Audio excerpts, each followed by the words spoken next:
Ya, kita lanjutkan diskusi di Apa Kabar Indonesia Pagi. Mbak Titi, menyambung pertanyaan saya tadi, betul tidak sih, mungkin tidak sih begitu ya, dengan apa yang disampaikan Pak Jokowi saat ini memang akan cawe-cawe dalam hal positif memang, tapi dinyatakan tidak netral untuk memberikan keberlanjutan dari program kerja saat ini.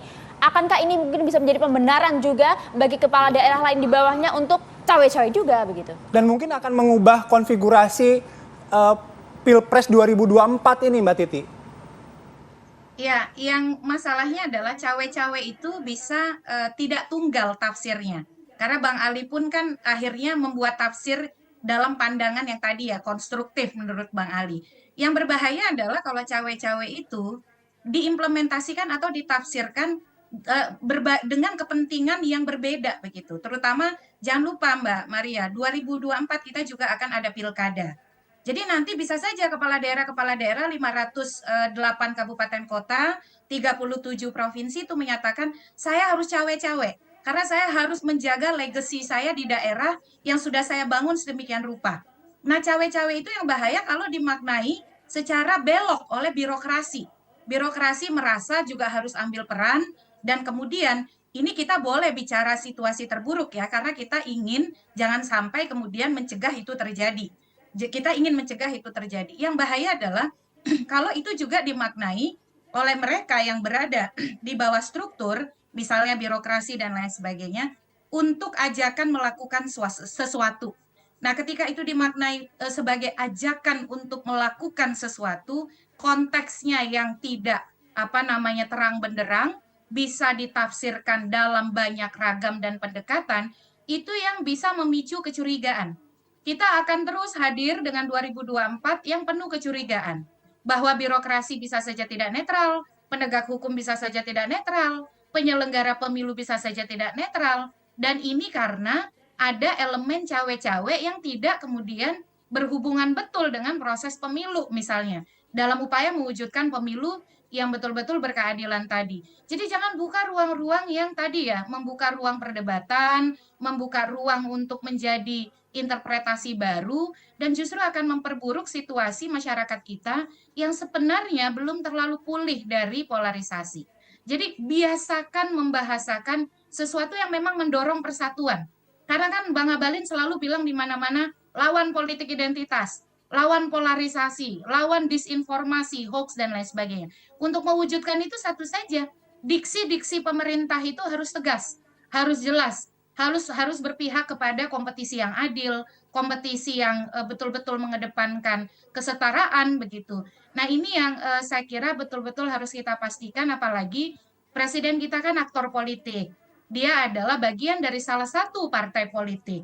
Jadi bukan juga dia berdiri dalam ruang kosong individu yang bebas dari kepentingan.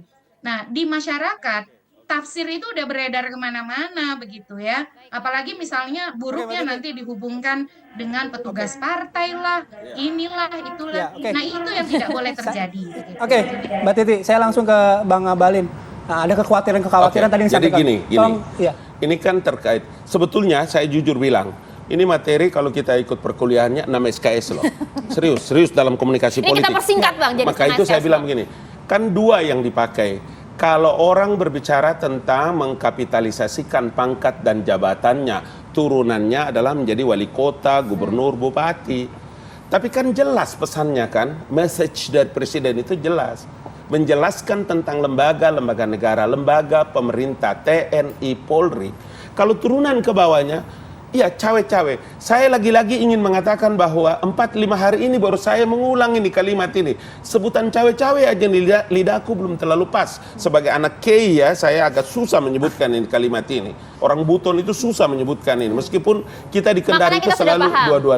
Itu sebabnya saya bilang, kalau kita orang-orang pandai, orang-orang sekolahan, orang-orang pintar, udah Ferry yang ahli hukum tata negara. Saya ada sedikit sekolah, tapi sekolahnya sekolah IAIN. komunikasinya ada. Ya, Tetapi yang mau saya bilang, kenapa kita tidak menarik makna-makna yang positifnya, makna-makna yang bisa menjembatani pesan ini kepada publik, agar publik itu mengerti. Oke, Nggak baik. usah kita menggunakan kalimat atau tadi istilah diksi-diksi yang justru nanti Oke. tidak mengerti. Bang, Kita saya ganti kira kata itu cawe-cawe lah dengan bagus. ikut campur. Kalau misalnya makna positif apa yang disampaikan tadi gitu. Abang tadi kan bilang bahwa pemilu diserahkan ke KPU karena itu lembaga yang menyelenggarakan pemilu. Ya, itu Tapi Mbak Titi kan tadi undang-undang sudah loh, bilang, undang-undang. Ya, presiden kan membentuk timnya KPU Bawaslu. Politik anggaran juga di presiden. Nah, Bro, dengan kata-kata saya kasih tahu Ya. Anda dan Ayah ya. Di Republik ini, kita di Republik ini, adakah yang bisa kita sembunyikan rahasia? Di Republik kita hari ini, adakah pejabat negara atau penyelenggara negara atau penyelenggara pemilu itu yang bisa sembunyi-sembunyi? Nggak ada. Bang. Semua telanjang, transparan, brother. Itu Rafael Alun Itulah kalau ketahuan Mario Dandi juga nggak ketahuan. Artinya Bang. apa? Artinya ada kan yang bisa Artinya mari kita bicara terbuka dengan baik, seraya memberikan pembelajaran kepada rakyat ini bahwa apapun yang kita curigai tidak akan pernah mungkin bisa terjadi.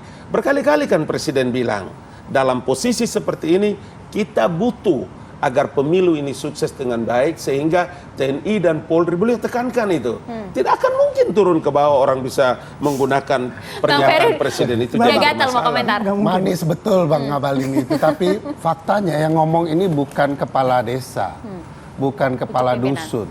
Ini orang nomor satu, baik di segi pemerintahan maupun negara, presiden gitu ya. Punya bawahan 34 kementerian, Jaksa Agung, Kapolda, Kapolri, Panglima TNI, dan seluruhnya dari pusat hingga daerah. Kalau dia sudah menyatakan mau ikut campur dengan kalimat cawe-cawe positif itu, semua ini bakal ikut. Masa presiden datang ke satu daerah kampanyekan calon presiden tertentu, ini semua tidak ikut? Nggak hanya kampanye, Fasilitas- kode saja udah ditangkap. Iya, pas pampres itu kan akan kemana-mana itu. Fasilitas negara semua ikut. Kan aneh kalau presiden tidak menyadari dampak yang dia bicarakan. Sehingga membuat Bang Ngabalin itu membuatnya jadi manis, jadi kesulitan. Bagi saya sekarang pemilu. Kalau presiden mau cawe-cawe kan bahaya sekali. Ya. Meskipun tidak ada undang-undang dilanggar, tidak mengotori demokrasi Bagi dan saya lain-lain. ada undang-undang yang dilanggar. Pasal 7A ya, misalnya presiden itu harusnya tidak melanggar dengan perbuatan yang dianggap celah. Ini celah. Bagi saya celah seorang presiden yang menggunakan kalimat yang terlalu tajam bahwa saya demi calon pimpinan RI ke depan untuk melanjutkan pembangunan harus cawe-cawe. Kasar sekali menunjukkan keberpihakannya. Makanya saya bilang di pasal 281 presiden kalau memang mau cawe-cawe juga harus cuti di luar tanggungan negara. Kalau tidak presiden melanggar undang-undang, melanggar adab berpolitik yang menurut saya tidak patut ya orang yang akan masuk ke fase negarawan, guru bangsa mencoba menunjukkan sikap ketakutan. Kenapa saya sebut ketakutan? Kalaulah Ganjar itu betul-betul calon presiden potensial dan Pak Prabowo, mestinya tidak perlu melarang presiden kalau perlu. Pak, nggak usahlah cawe-cawe, kami tidak butuh Bapak, kami masih sanggup. Ini ada kesan, ini sudah tidak sanggup, sehingga butuh bantuan orang nomor satu untuk mengubah keadaan pemilu Urusan ini. keberpihakan yang Bang Ferry sampaikan memang soal pada capres ya. Iya. Mengerucutnya pada capres. Yes. Tidak ada lain kan, situasinya, keadaan yang kita lihat ini mengarah kepada capres tertentu, sikap-sikap tertentu, dan ketakutan ya, kekalahan bagi calon yang dia dukung. Bagi saya seorang presiden, siapapun calon presiden ke depan adalah penerusnya. Dia harus menunjukkan sikap dan tradisi ketatanegaraan yang baik agar penerusnya juga akan mengikuti apa-apa yang dianggap positif oleh publik. Sebagai penerusnya haruskah memiliki visi misi yang sama dengan sebelumnya? Ya, kan kita ada aturan bernegara ya. Secara umum, secara jamak, kita punya program pembangunan nasional yang mau tidak mau harus diikuti. Nggak perlu takut presiden berikutnya, siapapun kalau bukan bagian dari Presiden Jokowi, pasti akan meneruskan pembangunan. Ini bahasa-bahasa pembangunan ini harus diteruskan adalah ketakutan saja. Coba mau bilang bahwa presiden siapapun dia bisa berubah nih program-program saya. Padahal nggak mungkin. Jadi jangan khawatir, yang ditakutkan presiden sebenarnya ada ruang politik yang menunjukkan ya suasana akan berbeda. Rezim berpotensi diganti. Jadi perlu nih saya harus turun langsung, kalau enggak kita nanti kalah. Betul, Bang ketakutan Ngabalin, itu Bang yang ada di Ngabalin benak padahal Presiden. tidak terlalu mikirkan itu juga Mbak ya, karena dia sudah pasti terpilih Kalau- di Tidak pilih ya, Buton. Sultan. Di Sulawesi Tenggara. Sulawesi Tenggara. Oh, ya, promosi Kalau sekali. kalau udah Ferry, kemudian Mbak Titi, ini kan dari luar memandang gesturnya Jokowi, Nah, kita butuh cara orang dalam, ngomong Bang. Jokowi. Ya. Karena itulah The power saya of bilang orang dalam ya. sudah cukup dewasa saya dalam usia 57 tahun ini, sangat dewasa, matang saya dalam berpolitik dan mengerti gestur dalam ilmu komunikasi yang saya pelajari.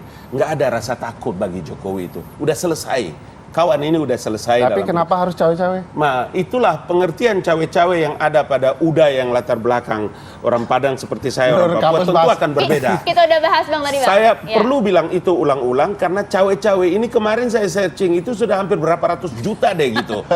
Karena itulah maka mari kita sekali lagi saya mau bilang bahwa bagi Jokowi yang penting pemilu ini bisa berjalan dengan baik, situasinya aman dan tidak ada satu orang pun termasuk lembaga Bang, negara untuk bisa main-main di sana. Kenapa Pak Presiden tidak cawe-cawe ketika ada pelanggaran etik di KPU? Yang bagi Dalam saya hal- dalam hal misalnya soal kasus keberpihakan dengan partai tertentu. Ketua KPU terbukti loh di Ya, DKPP itu kan dua hal. membawa ketua partai jalan-jalan. Saya sudah Ya. pernah ngomong di TV One, dua hal. Kenapa Pak Jokowi tidak ikut campur soal dikuranginya keterwakilan perempuan dalam penyelenggara pemilu agar pemilu jauh lebih baik, lebih netral? Ya. Kenapa Pak Presiden tidak cawe-cawe untuk urusan proses pemilihan penyelenggara pemilu di daerah yang syarat dengan Ada keberpihakan? ada tiga hal yang saya sempat. Kenapa Presiden Jokowi tidak cawe-cawe soal urusan pengadaan barang dan jasa di KPU yang membeli kendaraan besar seperti mau perang, padahal itu bukan kewenangan KPU? Kenapa Presiden tidak cawe-cawe ke pelatihan penyelenggara KPU yang ala militer, yang itu bukan urusan dan kewenangannya? Ya, Terlalu kenapa banyak. Kenapa Presiden tidak cawe-cawe Dalam urusan lain. dalam Oke. urusan yang sebenarnya Ya, penting? Oke.